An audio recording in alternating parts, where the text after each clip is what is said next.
ಓಂ ಉಪದೇಶ ಭೇದಾನ್ನೇತಿ ಚೇನ್ನ ಉಭಯಸ್ಮಿನ್ನಪ್ಯವಿರೋಧಾತ್ ಓಂ ಅಂತ ಇದು 1ನೇ ಅಧ್ಯಾಯದ 1ನೇ ಪಾದದ 27ನೇ ಸೂತ್ರ. ಅದಕ್ಕೆ ತತ್ವಪ್ರಕಾಶಿಕ ನೋಡೋಣ.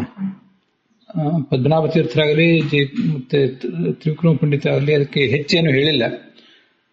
ತತ್ವಪ್ರಕಾಶಿಕ ಜಯತೀರ್ಥ ಟೀಕಾ ನೋಡಿದ್ರೆ ಅದರ ವಿಷಯ ಎಲ್ಲ ಕವರ್ ಆಗಿ ಹೋಗ್ತದೆ. ಮುಖ್ಯವಾಗಿ ಅಲ್ಲಿ ಏನಿದೆ, ನಾವಿದನ್ನ ಮೊನ್ನೆ ಪದ್ಮನಾಭ ತೀರ್ಥ ಟೀಕಾದಲ್ಲಿ ನೋಡಿದ್ದೀವಿ. ಈ ಹಿಂದಿನ ಸೂತ್ರದಲ್ಲಿ ಛಾಂದೋಗ್ಯ ಉಪನಿಷತ್ತಿನಲ್ಲಿ ದಿವಹ ಅಂತ ಪಂಚಮಿ ವಿಭಕ್ತಿ ಇದೆ. ಮತ್ತೆ ಇನ್ನು ಈ ಪುರುಷ ಸೂಕ್ತದಲ್ಲಿ ದಿವಿ ಅಂತಿದೆ. ಇದು ಹೇಗೆ ಇವೆರಡಕ್ಕೂ ಹೊಂದಾಣಿಕೆ ಅಂತ ಅಲ್ಲೊಂದು ಪ್ರಶ್ನೆ ಇರೋದು. ಆ ಪ್ರಶ್ನೆಗೆ ಉತ್ತರ ನಾವು ಕಂಡುಕೊಂಡಿದ್ದೀವಿ ಅಲ್ಲಿ ಈಗಾಗಲೇ. ಪದ್ಮನಾಭ ತೀರ್ಥ ಟೀಕಾದಲ್ಲಿ ಒಂದಿಷ್ಟು ಬಂದಿತ್ತು, ಸರಳವಾಗಿ ಬಂದಿತ್ತು. ಅದನ್ನೇ ನಾವೀಗ ಇಲ್ಲಿ ಸೂತ್ರದ ಅನುಸಾರವಾಗಿ ನೋಡಬೇಕಾಗಿದೆ ಅಷ್ಟೆ.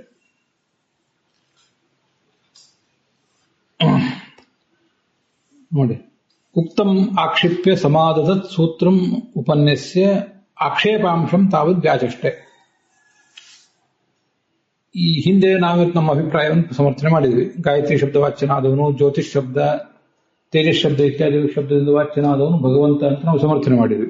ಇದು ಉಕ್ತಾರ್ಥ. ಇದರ ಮೇಲೆ ಪ್ರತಿಪಕ್ಷದವರು ಏನೇನು ಆಕ್ಷೇಪ ಮಾಡಬಹುದಲ್ಲ, ಆ ಆಕ್ಷೇಪಗಳಿಗೆ ಸಮಾಧಾನ ಹೇಳಲಿಕ್ಕೆ ಹೊರಟಿದೆ ಈ ಸೂತ್ರ. ಆ ಸೂತ್ರದಲ್ಲೇ ಆಕ್ಷೇಪದ ಅಂಶವೂ ಇದೆ, ಪೂರ್ವ ಪಕ್ಷದ ಅಂಶವೂ ಕೂಡ ಸೇರಿಕೊಂಡಿದೆ. ಮೊದಲು ಆ ಆಕ್ಷೇಪದ ಅಂಶವನ್ನ ವ್ಯಾಖ್ಯಾನ ಮಾಡ್ತಾ ಇದ್ದಾರೆ. ಆಕ್ಷೇಪ ಏನಿದೆ, ಅವ್ರ ತಾತ್ಪರ್ಯ ಏನು ಅಂತ ಅನ್ನೋದನ್ನ ಮೊದಲು ತೋರಿಸ್ತಾ ಇದ್ದಾರೆ. ಆಕ್ಷೇಪಾಂಶಂ ತಾವತ್ ಅಂತ ಅನ್ನೋದಕ್ಕೆ ಅದನ್ನು ಮೊದಲು ತಿಳಿಸ್ತಾ ಇದ್ದಾರೆ. ಆಕ್ಷೇಪವನ್ನ ಅಂತ ಧ್ವನಿ ಅಥವಾ ತಾವತ್ ಅವ್ಯಯಕ್ಕೆ ಅನೇಕ ಅವ್ಯಯಗಳಿಗೆಲ್ಲ ಅನೇಕ ಅರ್ಥಗಳಿರೋದ್ರಿಂದ ಮೊದಲು ತಾವತ್ ಅನ್ನೋ ಶಬ್ದಕ್ಕೇನೆ ಮೊದಲು ಅಂತ ಅರ್ಥನ ಮಾಡಬಹುದು. ಸರಿ, ಉಪದೇಶ ಭೇದಾನ್ನೇತಿ ಚೇನ್ನ. ಉಪದೇಶ ಭೇದ ಅಂದ್ರೆ ಏನು?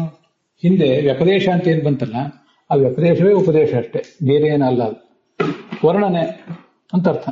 ಉಪದೇಶ ಭೇದ ಇದೆಯಲ್ಲ, ಒಂದ್ ಕಡೆ ಒಂಥರ ವರ್ಣನೆ ಇದೆ, ಮತ್ತೊಂದ್ ಕಡೆ ಇನ್ನೊಂದ್ ಥರದ ವರ್ಣನೆ ಇದೆ.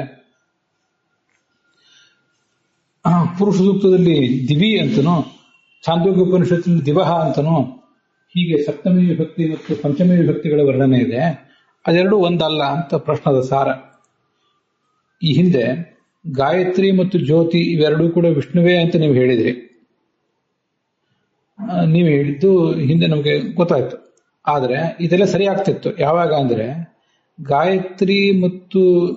ಗಾಯತ್ರಿಯನ್ನು ವರ್ಣನೆ ಮಾಡುವ ಪ್ರಸಂಗ, ಜ್ಯೋತಿಯನ್ನು ವರ್ಣನೆ ಮಾಡುವ ಪ್ರಸಂಗ, ಅವೆರಡೂ ಪ್ರಸಂಗಗಳು ಅಂದ್ರೆ ಆ ವೇದವಾಕ್ಯಗಳನ್ನು ಒಳಗೊಂಡಂಥ ಪ್ರಸಂಗಗಳು ಅಂತ ಅರ್ಥ. ಆ ಪ್ರಸಂಗಗಳು ಎರಡೂ ಪ್ರಸಂಗಗಳಲ್ಲೂ ಒಂದೇ ತತ್ವವನ್ನು ವರ್ಣನೆ ಮಾಡಿದ್ರೆ ಅವಾಗ ಸರಿ ಆಗ್ತದೆ. ಆದರೆ ಅಲ್ಲಿ ಎರಡೂ ಕಡೆ ವರ್ಣನೆ ಮಾಡಿರುವುದು ಒಂದೇ ತತ್ವವನ್ನೇ ಅಲ್ಲ, ಅದು ಬೇರೆ ಬೇರೆ ಆಗಿದೆ ಅಂತ ಪ್ರಶ್ನೆ.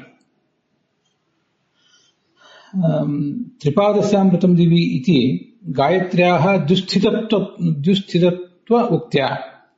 ತ್ರಿಪಾದಸ್ಯಾಮೃತಂ ದಿವಿ ಅಂತ ಇದು ಛಾಂದೋಗ್ಯ ಅಂತ ಕೊಟ್ಟಿದ್ದಾರೆ. ಅದನ್ನ ಸ್ವಲ್ಪ ಗಮನಿಸಬೇಕು. ಛಾಂದೋಗ್ಯ ಹೌದದು, ಛಾಂದೋಗ್ಯ ಉಪನಿಷತ್ತಿನಲ್ಲೇ ಬಂದದ್ದು.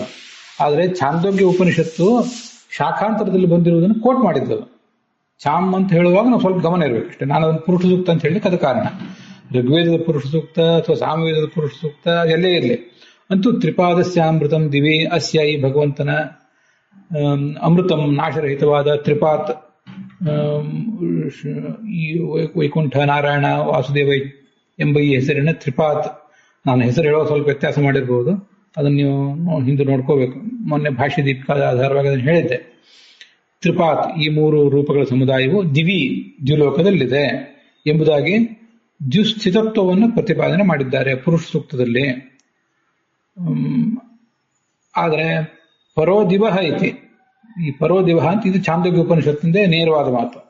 ಅಲ್ಲಿ ಜ್ಯೋತಿಷಃ ದಿವಃ ಪರತ್ವ ಉಕ್ತ್ಯ, ಜ್ಯೋತಿಷ್ ಶಬ್ದ ವಾಚ್ಯವಾದ ತತ್ವ ದ್ಯುಗಿಂತ ಆಚೆ ಇದೆ ಅಂತ ಬಂದಿದೆ.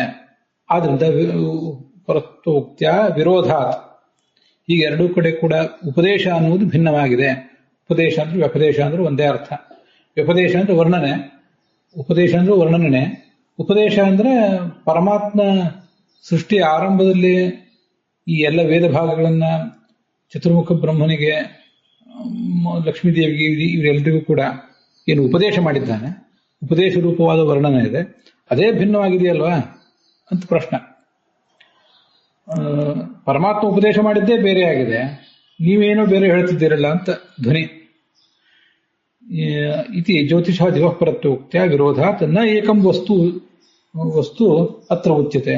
ಇವೆರಡೂ ಪ್ರಸಂಗಗಳಲ್ಲಿ, ಅತ್ರ ಅಂದ್ರೆ ಈ ಪುರುಷ ಸೂಕ್ತದಲ್ಲಿ ಮತ್ತು ಛಾಂದೋಗ್ಯ ಉಪನಿಷತ್ನಲ್ಲಿ ಒಂದೇ ವಸ್ತುವಿನ ಬಗ್ಗೆ ಹೇಳ್ತಾನೆ ಇಲ್ಲ, ಅದಿರುವುದೇ ಬೇರೆ ಇದೆಯಲ್ಲ. ಅತಃ ಕಥಂ ಉಭಯೋ ವಿಷ್ಣುತ್ವ ಅಧ್ಯವಸಾಯ. ಆದ್ರಿಂದ ಇವೆರಡನ್ನೂ ಕೂಡ ವಿಷ್ಣು ಅಂತ ನಾವು ಅರ್ಥ ಮಾಡ್ಕೊಳ್ಳೋದು ಹೇಗೆ?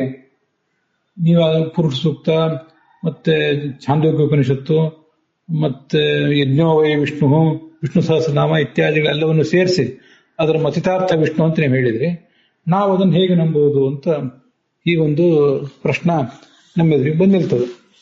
ಇದು ಆಕ್ಷೇಪಾಂಶ. ಸೂತ್ರದಲ್ಲಿ ಆಕ್ಷೇಪಾಂಶವೂ ಇದೆ, ಹಾಗೇನೆ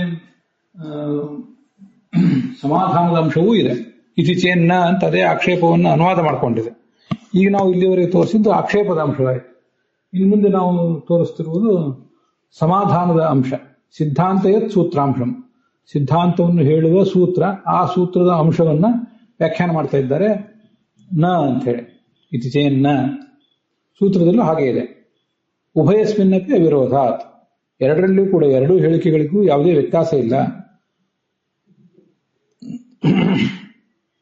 ಸಪ್ತಲೋಕಾಪೇಕ್ಷೆಯ ಉಭಯಸ್ಮಿನ್ನಪಿ ಅವಿರೋಧಾತ್. ಮೂರು ಲೋಕಗಳನ್ನು ನಾವು ಮೂರು ವಿಧವಾಗಿ ವಿಂಗಡಿಸಬಹುದು. ಹಾಗೆ 7 ಲೋಕಗಳು ಅಂತ ಹೇಳಬಹುದು. ಪ್ರಾಸಂಗಿಕವಾಗಿ ಹೇಳ್ತಿದ್ದೀನಿ, 14 ಲೋಕಗಳು ಅಂತಲೂ ಹೇಳಬಹುದು. 3 ಲೋಕಗಳು ಮತ್ತು 7 ಲೋಕಗಳು ಅಂತ ಹೀಗೆ ಭಿನ್ನ ಭಿನ್ನ ಹೇಳಿಕೆಗಳೇ ಇರೋದರಿಂದ ಇರುವ ವಸ್ತುಸ್ಥಿತಿಯನ್ನೇ ನಾವು ಎರಡು ರೀತಿಯಾಗಿ ಹೇಳಬಹುದಾದ್ರಿಂದ ಉಭಯಸ್ಮಿನ್ನಪಿ ಅವಿರೋಧಾತ್, ಪುರುಷ ಸೂಕ್ತ ಮತ್ತು ಛಾಂದೋಗ್ಯ ಉಪನಿಷತ್ತು ಇವೆರಡಕ್ಕೂ ಕೂಡ ಯಾವುದೇ ರೀತಿಯಾದ ವಿರೋಧ ಇಲ್ಲ ಅಂತ ಅದರ ಅಭಿಪ್ರಾಯ ಆಗ್ತದೆ. ಆಚಾರ್ಯರ ಭಾಷ್ಯದಲ್ಲಿ ತ್ರಿಪಾದಸ್ಯಾಮೃತಂ ದಿವಿ ಇತಿ ಪೂರ್ವೋಪದೇಶ. ಪೂರ್ವ ಅಂದ್ರೆ ಮೊದಲು ಬಂದದ್ದು, ಮೊದಲಿನ ಉಪದೇಶ ಸಪ್ತಮಿ ವಿಭಕ್ತ್ಯಂತವಾಗಿದೆ. ಪರೋದಿವ ಇತಿ ಪಂಚಮ್ಯಂತಹ ಪಶ್ಚಿಮ. ಪಶ್ಚಿಮ ಅಂದ್ರೆ ಆಮೇಲಿಂದ, ಅದು ಛಾಂದೋಗ್ಯ ಉಪನಿಷತ್ತಿನಲ್ಲಿ ಆಮೇಲೆ ಬಂದಿರುವ ಉಪನ್ಯಾಸ ಏನಿದೆ ಅದು ಪಂಚಮ್ಯಂತವಾಗಿದೆ. ಅದನ್ನು ಪೂರ್ವ ಪಶ್ಚಿಮ ಅಂತ ಈಗ ಹೇಳಿರುವುದು ಯಾಕೆ ಅಂದ್ರೆ, ಮೊದಲನೇದ್ದು ಆ ಎಲ್ಲವೂ ಮೂರನೇ ಅಧ್ಯಾಯದ್ದೇ. 3ನೇ ಅಧ್ಯಾಯದ 12ನೇ ಖಂಡ, ಅಲ್ಲಿ 6ನೇ ಮಂತ್ರ ತ್ರಿಪಾದಸ್ಯಾಮೃತಂ ದಿವಿ ಅಂತ. ಪರೋದಿವ ಅಂತ ಏನ್ ಬಂದಿದೆ, ಇದು 13ನೇಯ ಖಂಡ, ಅಲ್ಲಿ ಬಂದಿರುವಂತಹ ವಿಚಾರ. ಅದರಿಂದ ಅದನ್ನ ಪೂರ್ವ ಅಂದ್ರೆ ಮೊದಲಿಂದು, ಪಶ್ಚಿಮ ಅಂದ್ರೆ ಆಮೇಲಿಂದು ಅಂತ ಆ ಭಾಷ್ಯಕ್ಕೆ ಅರ್ಥ ಆಗ್ತದೆ. ಇದಕ್ಕೊಂದು ದೃಷ್ಟಾಂತನೂ ಕೂಡ ನಾವು ಕೊಡಬಹುದು. ಈ ದೃಷ್ಟಾಂತ ನಾವು ಈಗಲೇ ನೋಡ್ಕೊಂಡ್ರೆ ಇದೇ ದೃಷ್ಟಾಂತದಿಂದ ಆಮೇಲೆ ಹೇಗೆ ತಿಳ್ಕೋಬಹುದು ಅಂತ ನೋಡ್ಬೋದು. ದೇವದತ್ತ ಎಲ್ಲಿದ್ದಾನೆ ಅಂತ ಪ್ರಶ್ನೆ ಕೇಳಿದ್ರೆ ದೇವದತ್ತ ಮನೆಯಲ್ಲಿದ್ದಾನೆ ಅಂತ ಉತ್ತರ ಕೊಡ್ತಾರೆ. ಆಮೇಲೆ ಅವನು ತಮ್ಮ ಯಜ್ಞದತ್ತ ಎಲ್ಲಿದ್ದಾನೆ ಅಂತ ಪ್ರಶ್ನೆ ಕೇಳಿದ್ರೆ ಯಜ್ಞದತ್ತ ಮನೆಯಿಂದ ಹೊರಗಡೆ ಇದ್ದಾನೆ. ಮನೆ ಒಳಗಿರುವ ವ್ಯಕ್ತಿಯು ಮನೆ ಹೊರಗಿರುವ ವ್ಯಕ್ತಿಯು ಇಬ್ರು ಭಿನ್ನ ಭಿನ್ನರೇ ಆಗಿರ್ಬೇಕು. ಅವರು ಒಳಗಿದ್ದವನು ಹೊರಗಿದ್ದವನು ಒಬ್ಬನೇ ಆಗ್ಲಿಕ್ಕೆ ಸಾಧ್ಯ ಇಲ್ಲ. ಆದ್ರಿಂದ ಅವರಿಬ್ರು ಹೇಗೆ ಭಿನ್ನರು, ದ್ವಿಲೋಕದ ಒಳಗಿರುವಂತಹ ತತ್ವವು ದ್ವಿಲೋಕದ ಆಚೆಗಿರುವಂತಹ ತತ್ವವು ಇವರು ಇಬ್ರು ಕೂಡ ದೇವದತ್ತ ಮತ್ತು ಯಜ್ಞದತ್ತರಂತೆ ಭಿನ್ನ ಭಿನ್ನರಾಗಿರಬೇಕು ಅಂತ ಪ್ರಶ್ನದ ಸಾರ. ಉತ್ತರ ಏನು ಅಂದ್ರೆ, ನಾತ್ರ ವಸ್ತುದ್ವಯ ಮುಚ್ಚತೆ, ಎರಡು ವಸ್ತುಗಳ ಬಗ್ಗೆ ಹೇಳ್ತಾನೆ ಇಲ್ಲ. ಹಾಗೆ ಹೇಳಿದ್ರೆ ಉಭಯೋ ವಿಷ್ಣುತ್ವಾಭಾವ, ಈ ಎರಡೂ ಕೂಡ ವಿಷ್ಣು ಅಲ್ಲ, ಜ್ಯೋತಿಯು ವಿಷ್ಣು ಅಲ್ಲ, ಗಾಯತ್ರಿಯು ವಿಷ್ಣು ಅಲ್ಲ ಅಂತ ಆಗ್ತಿತ್ತು. ಅಲ್ಲಿ ಕಾಮ ಇದ್ರೆ ಒಳ್ಳೇದು. ಹೀಗೆ ಎರಡೂ ವಸ್ತುಗಳನ್ನು ಹೇಳಿದ್ರೆ ಆವಾಗ ಉಭಯೋ ವಿಷ್ಣುತ್ವಾಭಾವ, ಎರಡೂ ಕೂಡ ವಿಷ್ಣು ಅಲ್ಲ ಅಂತ ಆಗ್ತಿತ್ತು. ಕಿಂತು ಇನ್ನೇನ್ ಮಾಡ್ತಿದ್ದೀವಿ ಅಂದ್ರೆ ಕಿಂತು ಉಭಯತ್ರಾಪಿ ಏಕಮೇವ, ಎರಡೂ ಕಡೆಯೂ ಕೂಡ ಒಂದೇ ತತ್ವವನ್ನೇ ನಾವು ವರ್ಣನೆ ಮಾಡ್ತಾ ಇದ್ದೇವೆ. ವಿವಕ್ಷಾಭೇದೇನ ಸಪ್ತಮಿ ಪಂಚಮಿ ಪಂಚಮ್ಯೋ ಏಕಾರ್ಥತ್ವೇನ ವಿರೋಧಾಭಾವ. ಒಂದು ಕಡೆ ಸಪ್ತಮಿ ವಿಭಕ್ತಿಯನ್ನು ಪ್ರಯೋಗ ಮಾಡುವುದಕ್ಕೂ ಮತ್ತೊಂದು ಪಂಚಮಿ ವಿಭಕ್ತಿಯನ್ನು ಪ್ರಯೋಗ ಮಾಡುವುದಕ್ಕೂ ನಮಗೆ ವಿವಕ್ಷಾ ಭೇದ ಇದೆ ಹೊರತು ಅದರ ತತ್ವದಲ್ಲಿ ಭೇದ ಏನಿಲ್ಲ. ವಸ್ತುಸ್ಥಿತಿ ಭಿನ್ನವಾಗಿದೆ, ಅಲ್ಲಿರುವಂತಹ ವ್ಯಕ್ತಿ ಭಿನ್ನನಾಗಿದ್ದಾನೆ ಅಂತ ನಮ್ಮ ತಾತ್ಪರ್ಯ ಇಲ್ಲ. ಬೇರೆ ಬೇರೆ ದೃಷ್ಟಿಕೋನದಿಂದ ನಮಗೆ ವಿವಕ್ಷಾ ಭೇದ ಇದೆ ಅಂತ ಅದರ ತಾತ್ಪರ್ಯ. ಅದಕ್ಕೂ ದೃಷ್ಟಾಂತನೂ ಈಗ ಹೇಳ್ತೇನೆ. ಮನೆಯ ಒಳಗಿರುವ ದೇವದತ್ತನು ಮನೆಯ ಹೊರಗಿರುವಂತಹ ದೇವದತ್ತನು ಭಿನ್ನರಾಗಬೇಕು, ಅದನ್ನು ಒಪ್ಪೋಣ. ದೇವದತ್ತ ಈಗ ಮನೆಯೊಳಗೆ ಕೂತಿದ್ದಾನಲ್ಲ, ಅವನನ್ನ ಯಾರೊಬ್ರು ಹೊರಗಿನವ್ರು ಕೇಳ್ತಾರೆ ಅಂತ ತಿಳ್ಕೊಳ್ಳಿ, ನೀ ಎಲ್ಲಿದ್ದೀ ಅಂತ. ಅವನು ಮನೆಯೊಳಗಿದ್ದೇನೆ ಅಂತ ಹೇಳ್ತಾನೆ. ಮನೆಯೊಳಗೆ ತನ್ನ ಕೋಣೆಯಲ್ಲಿ ತಾನು ಕೂತಿದ್ದಾಗಲೂ ಮನೆಯೊಳಗಿದ್ದೇನೆ ಅಂತಾನೆ. ಮನೆಯ ಹೊರಗಡೆ ಬಂದು ಅಂಗಳದಲ್ಲಿ ಅಥವಾ ಮನೆ ಜಗಲಿ ಮೇಲೆ ಅವನು ಬಂದು ಕೂತಿದ್ರೆ ನೀ ಎಲ್ಲಿದ್ದೀನಿ ಕೇಳಿದಾಗ ಏನೇನು ಉತ್ತರ ಹೇಳ್ತಾರೆ? ಹೊರಗಿನವ್ರು ಕೇಳಿದಾಗ ಇವನೇನು ಉತ್ತರ? ಮನೆಯಲ್ಲಿದ್ದೇನೆ ಅಂತಾನೆ ಹೇಳ್ತಾನೆ. ಇದು ಹೊರಗಿನವ್ರು ಕೇಳಿದಾಗ. ಇನ್ನು ಮನೆ ಒಳಗೆ ಕೂತವರು ಅಡಿಗೆ ಮನೆಯಲ್ಲಿರುವಂತಹ ಆ ದೇವದತ್ತನ ಹೆಂಡತಿ ನೀವು ಎಲ್ಲಿದ್ದೀರಿ ಅಂತ ಕೇಳಿದ್ರೆ ಆವಾಗ ಮನೆಯೊಳಗಿದ್ದೇನೆ ಅಂತ ಅವನು ಉತ್ತರ ಹೇಳಿದ್ರೆ ಉಪಯೋಗ ಆಗೋದಿಲ್ಲ. ಯಾಕಂದ್ರೆ ಅವಳಿಗೆ ಮನೆಯೊಳಗೆ ಅಂತಂದ್ರೆ ದೇವ್ರ ಕೋಣೆಯೋ ಮತ್ತೆ ಮಲಗೋ ಕೋಣೆನೋ ಅಲ್ಲಿ ಹೊರಗಿನ ಒಠಾರವೋ ಎಲ್ಲಿ ಹಜಾರವೋ ಅವಳಿಗೆ ಗೊತ್ತಾಗೋದಿಲ್ಲ. ಆವಾಗ ಅವನು ಸ್ಪಷ್ಟವಾಗಿ ಹೇಳಬೇಕಾಗ್ತದೆ, ಮನೆ ಅಂಗಳದಲ್ಲಿದ್ದೀನಿ, ಜಗಲಿಯಲ್ಲಿ ಕೂತಿದ್ದೇನೆ, ಪೋರ್ಟಿಕೋದಲ್ಲಿ ಕೂತಿದ್ದೇನೆ ಅಂತ ಹೀಗೇನಾದ್ರು ಒಂದು ಉತ್ತರ ಹೇಳಬೇಕಾಗ್ತದೆ. ಹೊರಗಿನವ್ರು ಕೇಳಿದ್ರೆ ಮನೆಯೊಳಗಿದ್ದೇನೆ ಅಂತಾನೆ. ಒಳಗಿನವ್ರು ಕೇಳಿದ್ರೆ ನಾನು ಮನೆಯ ಹೊರಗಡೆ ಇದ್ದೇನೆ ಅಂತ ಅವನು ಹೇಳ್ಬೇಕಾಗ್ತದೆ. ಯಾಕೆಂದ್ರೆ ಅವಳು ಆ ಮಲಗೋ ಕೋಣೆನೋ ಅಲ್ಲೆಲ್ಲೋ ನಿಂತ್ಕೊಂಡೇ ಕೇಳ್ತಿರ್ತಾಳೆ. ಕೇಳಿರೋದ್ರಿಂದ ಈತನೂ ಕೂಡ ನಾನು ಮನೆ ಹೊರಗಡೆ ಇದ್ದೇನೆ ಅಂತ ಉತ್ತರ ಹೇಳಬೇಕಾಗ್ತದೆ. ಹೊರಗಿನವರಿಗೆ ಮನೆ ಒಳಗಿದ್ದೇನೆ ಅಂತ ಹೇಳಿದ, ಒಳಗಿನವರಿಗೆ ಮನೆ ಹೊರಗಿದ್ದೇನೆ ಅಂತ ಹೇಳಿದ. ಇವೆರಡು ಹೇಳಿಕೆಗಳಿಗೇನು ವಿರೋಧ ಏನಿಲ್ಲ. ಹೇಗೆ ವಿರೋಧ ಇಲ್ವೋ ಹಾಗೆ ಈ ಹೇಳಿಕೆಗೂ ವಿರೋಧ ಇಲ್ಲ ಅಂತ ಅರ್ಥ. ಅದ್ರ ವಿವರವನ್ನ ನಾಳೆ ದಿವಸ ನೋಡೋಣ. ನೀವು ಇದನ್ನೇ ಬ್ರಹ್ಮಸೂತ್ರ ಭಾಷ್ಯದ ಕನ್ನಡ ಅನುವಾದದಲ್ಲಿ, ಭಾಷ್ಯದ ಕನ್ನಡ ಅನುವಾದ, ತತ್ವ ಪ್ರಕಾಶಕಾದ ಕನ್ನಡ ಅನುವಾದ, ಅಲ್ಲೆಲ್ಲ ಕಡೆ ಕೂಡ ಗಮನಿಸಬಹುದು. ಹರಿಯಾಚಾರ್ಯರು ಕೂಡ ಸೂತ್ರ ಭಾಷ್ಯದ ಕನ್ನಡ ಅನುವಾದ, ತತ್ವ ಪ್ರಕಾಶಕಾದ ಕನ್ನಡ ಅನುವಾದ ಅಲ್ಲ, ಒಟ್ಟಿನಲ್ಲಿ ಭಾವ ಹೀಗೆ ಅಂತ ಅದನ್ನು ಕೊಟ್ಟಿದ್ದಾರೆ.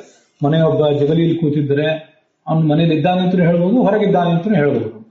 ನಾನೇ ಸ್ವಲ್ಪ ಅದನ್ನ ವಿಸ್ತಾರ ಮಾಡ್ಕೊಂಡು ಬೇರೆ ರೀತಿಯಲ್ಲಿ ಹೇಳಿದ್ದೇನೆ ಅಷ್ಟೇ. ಯಾರು ಫೋನ್ ಮಾಡಿ ಕೇಳಿದ್ರೆ ಎಲ್ಲಿದೆಯಪ್ಪ ಅಂತ ಕೇಳಿದ್ರೆ ಮನೆಯಲ್ಲಿದ್ದೇನೆ ಅಂತಾನೆ ಅಂತಾನೆ. ಕೂತಿರೋದು ಅಂಗಳದಲ್ಲಿ ಕೂತಿರ್ಬಹುದು, ಆದ್ರೆ ಮನೆಯಲ್ಲಿದ್ದೇನೆ ಅಂತಾನೆ ಅಂತಾನೆ. ಬರಬಹುದಾ ಅಂತ ಕೇಳಿದ್ರೆ ಬಾ ಅಂತಾನೆ.